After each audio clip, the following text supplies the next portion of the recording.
Il s'agit d'un effondrement d'un bâtiment mitoyen à côté d'une zone où ont été réalisés des terrassements enfouis en pleine masse.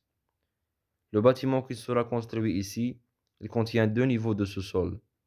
Comme vous pouvez constater, il n'y a pas de mode de soutènement ni de mode préventif sur les talus devant vous.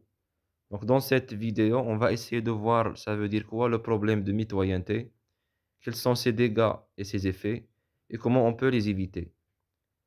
Je vous invite à vous abonner sur ma chaîne et à regarder toute la vidéo.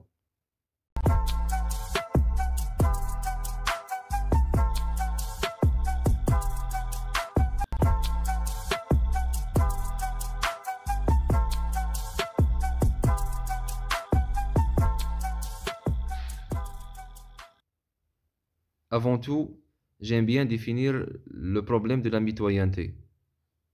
Donc, essayez de supposer que nous sommes face à la situation suivante. Il s'agit d'un bâtiment R+5 auprès duquel sera construit un bâtiment qui contiendra bien sûr un niveau de sous-sol ou bien plusieurs niveaux de sous-sol. Donc, dans le plan de contact entre les terrassements qui seront réalisés ainsi que le sol qui réside au-dessous du bâtiment existant, il y a un équilibre entre les charges exercées de part et d'autre. Une fois nous avons réalisé les terrassements au droit du futur bâtiment, donc il y aura des charges exercées d'une part et non pas d'une autre.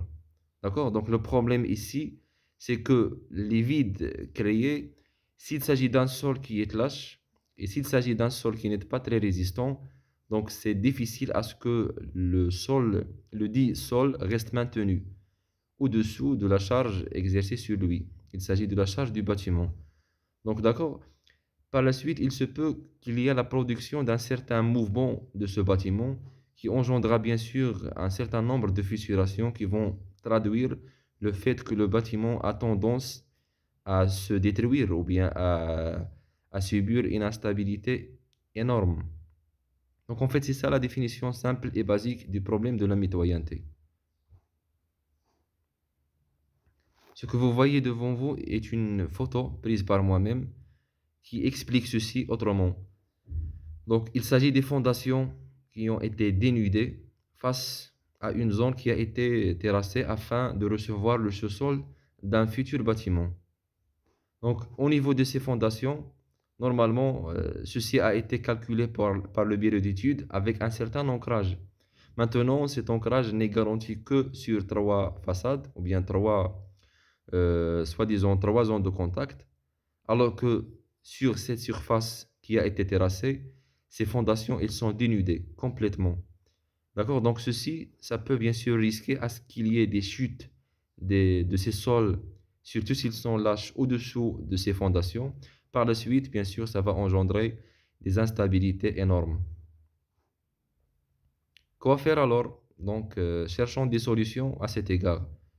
Normalement, s'il s'agit d'un sol qui n'est pas très lâche, en général, on procède par laisser un certain stock de sol, c'est-à-dire on ne doit pas terrasser toutes les zones qui touchent au bâtiment adjacent ou bien au bâtiment mitoyen. C'est-à-dire on laisse en général une pente de 67 ou bien 66,6%, soi-disant 3 mètres en hauteur et 2 mètres en largeur, bien à l'horizontale. Et par la suite, on peut bien sûr l'évacuer peu à peu, c'est-à-dire évacuer 1 mètre de largeur ou bien 2 mètres de largeur, mettre en place les éléments en béton armé, soi-disant les fondations, bien les voiles, tout élément qui sera construit là-bas. Par la suite, passer à une autre zone de la même largeur jusqu'à finir la zone mitoyenne. D'accord? Donc ici, on n'a pas terrassé de manière intégrale, mais on a laissé ce stock afin de garantir et de maintenir la stabilité de ce sol tout simplement. Il y a des gens aussi qui préfèrent laisser des stocks qui ne sont pas talutés, qui ne sont pas pontés, comme suit. C'est aussi valable. Mais en fait, la remarque que je viens de souligner, c'est que ces deux méthodes ne sont pas utiles que s'il s'agit de faible profondeur et d'un sol qui est résistant ou bien moyennement résistant, c'est-à-dire pour les sols lâches ou bien pour les profondeurs énormes, c'est-à-dire au-delà de 10 mètres, 15 mètres, etc. Donc, en général, le fait de laisser un stock ponté, ou bien de ne pas respecter cette pente, c'est-à-dire laisser des stocks en vrac, ceci ne va pas marcher. Quoi faire alors? Donc, en fait, il y a pas mal de solutions que je vous propose, parmi lesquelles il y a les parois berlinoises boisées ou bien bétonnées, il y a les pieux profonds, il y a aussi les parois clouées et il y a les parois moulées. J'ai oublié un L là-bas. Donc en fait, si vous désirez que je traite chacun de ces, ou bien chacune de ces méthodes, j'ai déjà parlé sur les parois berlinoises, alors que les autres, je ne les ai pas encore traitées.